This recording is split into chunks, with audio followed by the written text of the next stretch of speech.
Those Jockos gave us a damn good thrashing. I mean, they really did, didn't they? They were the best team won. Clearly, the best team won. It's not without its merits. I guess there was some fitness, and there were a couple of players that did play well. Before we get into the negatives, well, Vlasic looks better. Looks to be playing himself into some kind of form. Was it just me? What did you think on that one? However, I know it's a friendly. Can't read too much into friendlies. You do what you want. All right? Sick of being told what to do. You want to read something into it? You read something into it. I read into it that it exposed the frailties, which we know have been there for quite some time. It's a bit of the elephant in the room, right? And by the way, I've got a winner for the mug, which I'll be revealing now. As you might remember, last week I did a competition to try and find a winner for the mug. There you go, the mug there. The mug is right there, the Hammers Chat mug. And I asked who my children's favourite player was, Aaron Cresswell. Well, unfortunately, Aaron Cresswell had a bit of a stinker in this game.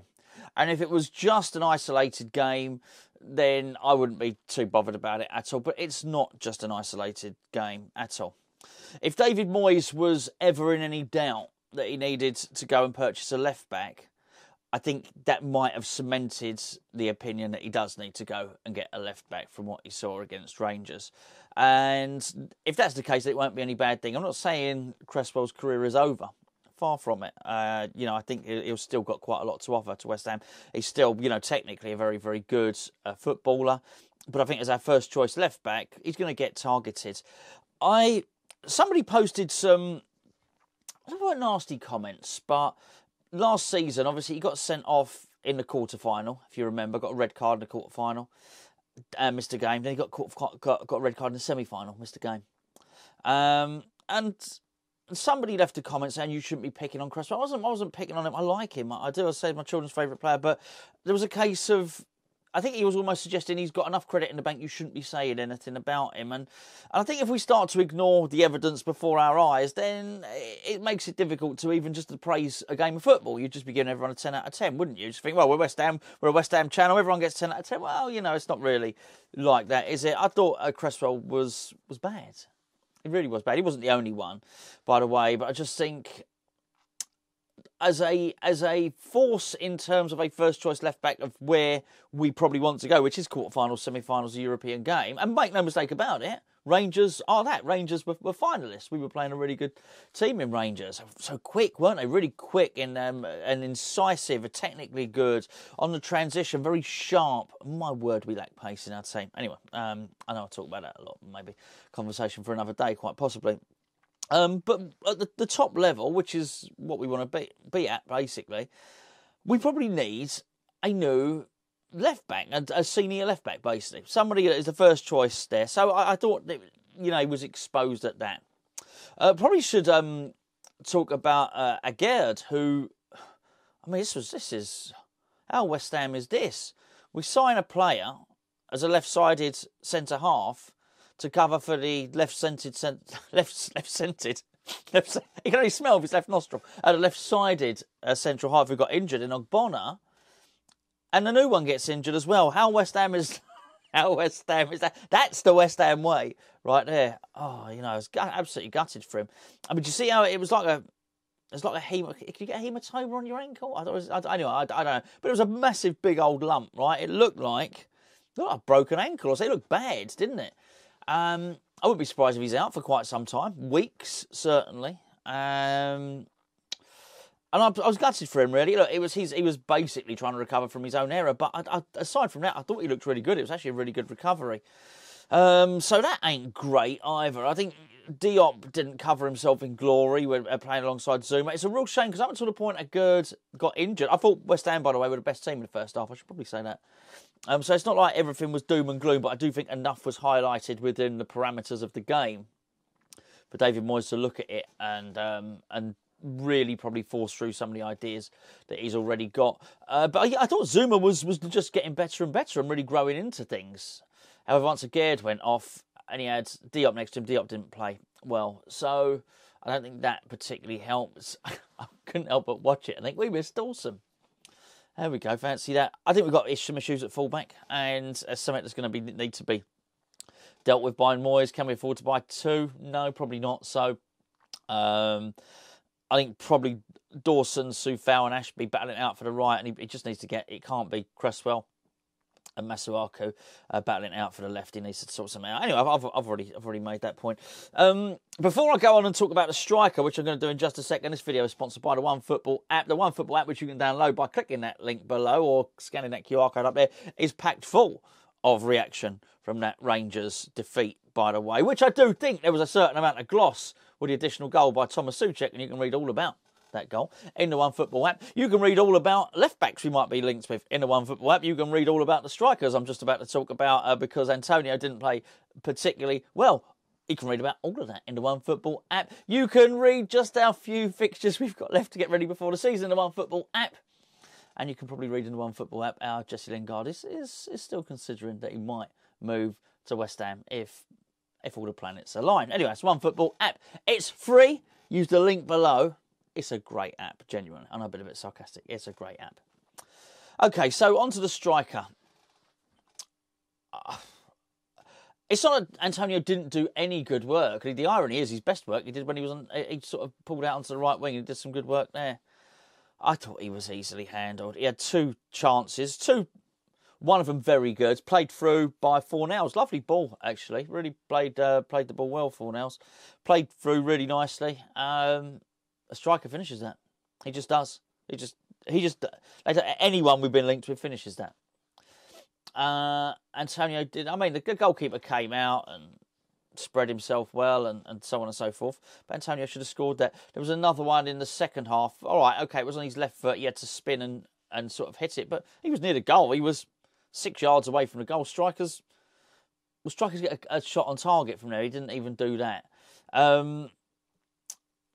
Antonio needs pressure put upon him or help, whatever you want to call it. But Antonio there needs to be other options there, because if he's not firing, and by the way, I think he possibly can get firing by the start of the season. But I think even it's a stretch of the imagination to think that Antonio's going to score many more than 10 goals next season in the Premier League. That's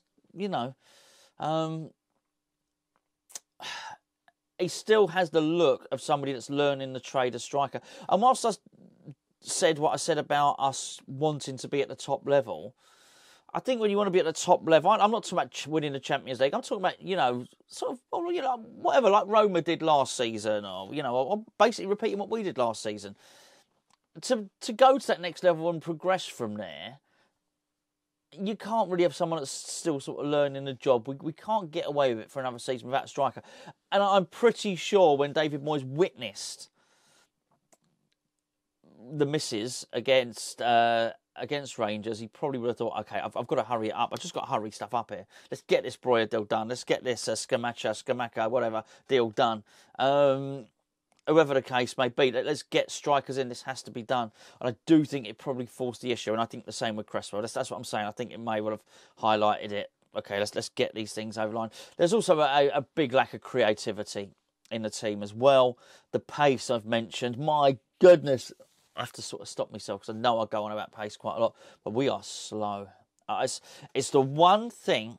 I don't think David Moyes can miss that we need a striker. I don't think David Moyes can miss that we need more strength at fullback. I do worry that maybe that he doesn't quite appreciate how slow we are and how we desperately need pace in the team. Bowen was good, by the way. Bowen looked good. Bowen looked sharp again, which is a really, really good thing. I don't think it's doom and gloom for the whole season. Far from it. But in many respects, the team had a look of how it looked last season, particularly when a Gerd gets injured as well. And particularly when we didn't look as fit as Rangers, we didn't look as fast and sharp. And so, you almost end up looking like we did at the end of last season. And that's not good enough. We need the injection of some extra players. I think I need to look at that team sheet, and that team sheet needs to look different now, this coming season, to how the team sheet looked last season.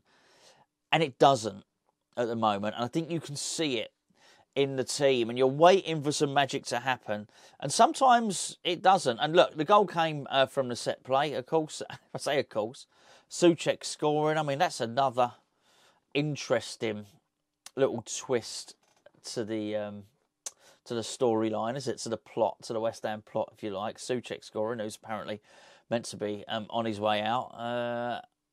I don't think we can afford to let him go. He's clearly got a really good eye for goal, not just headers. David Moyes needs to find a way to make it work.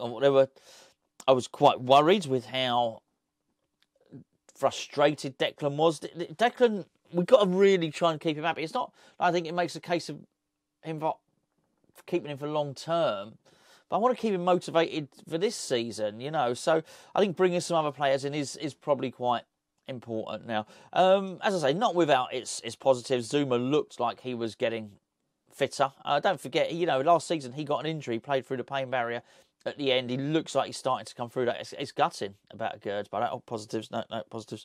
Flynn Downs again came on. I thought he again looked neat and tidy. Joe Bowen, I've already mentioned. I do think Vlasic looked more energised, looked more central for starters, I guess, as well. Looked more likely to skip past players and sort of make something happen. I was really pleased to see that. I felt I saw enough in Vlasic to think, do you know what, I don't have a problem with retaining him this season. That being said, I don't know if you were there for the build-up show. Myself and Gio did the build-up show before the game against Rangers. Somebody popped in the live chat and they asked a question, and it was something along the lines of, out of our attacking midfielders, not including Bowen, I think it was, out of our attacking midfielders, who do you think could have an exceptional season? And I'm never expecting the questions, and my answer was no one. And it wasn't like, it was just an honest answer. I thought about it, actually none. And we're sort of looking for this creative spark. Who's going to score lots of goals and get lots of assists next season? None of them.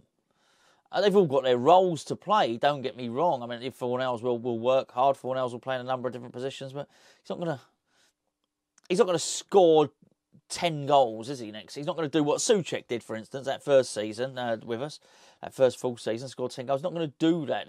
You don't feel that there's going to be, I don't know, whatever, 10 goals, 10 assists, whatever the case may be. From any of them, you don't look at any of them and think they're going to have the output that Coutinho will probably have at Aston Villa, for instance. So that's something that needs to be addressed, and that's without bringing a certain's name into play. Again, we do lack creativity. We really do. But I does say, it's not doom and gloom. I'm just appraising it from what I saw. I just do think there's an easy avenue to beat West Ham. And that is to basically to go wide, attack us from wide positions. The striker one needs to be sorted out. Look, we've not scored many goals in pre-season. Normally that would worry me. It doesn't, actually, because the past 2.5 seasons under David Moyes, we've scored plenty of goals. I think we'll continue to score plenty of goals. That hasn't been a problem over the last 2.5 seasons. The problem, not that it's been a problem, we've had a good season, but the thing that stopped us from turning 6th into 5th or 5th into 4th or semi-finals into finals, the thing that's really thwarted us has been the goals we concede. We score lots of goals. We concede too many, unfortunately. David Moyes knew this, and that's why he brought in a centre-half. That's why he was been desperate, and he's at times when you think we've got enough centre-halves, that David Moyes has thought, no, hold on a second, I need another one. Unfortunately, that other one is now injured. So it's going to be a shuffle in the pack. Fortunately, we do have lots of centre-halves, just a case of getting the shape going. It's a case of looking at other areas in the pitch. He needs to make some signings. He needs to make them now. They need to hit the ground running. I just want to make a little quick point. Actually, I said whose name shouldn't be mentioned. One of the bigger issues of bringing players in later is that they might not be fit. Now, if you're signing them from a club, so Onana is doing a pre-season, so he's not going to arrive if we sign him to West Ham. And by the way, I wouldn't mind his drive from midfield. He's not going to turn up unfit.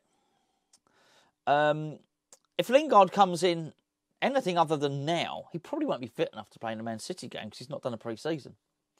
So we need to get on our bike. We need to get busy. We need to start signing players right now.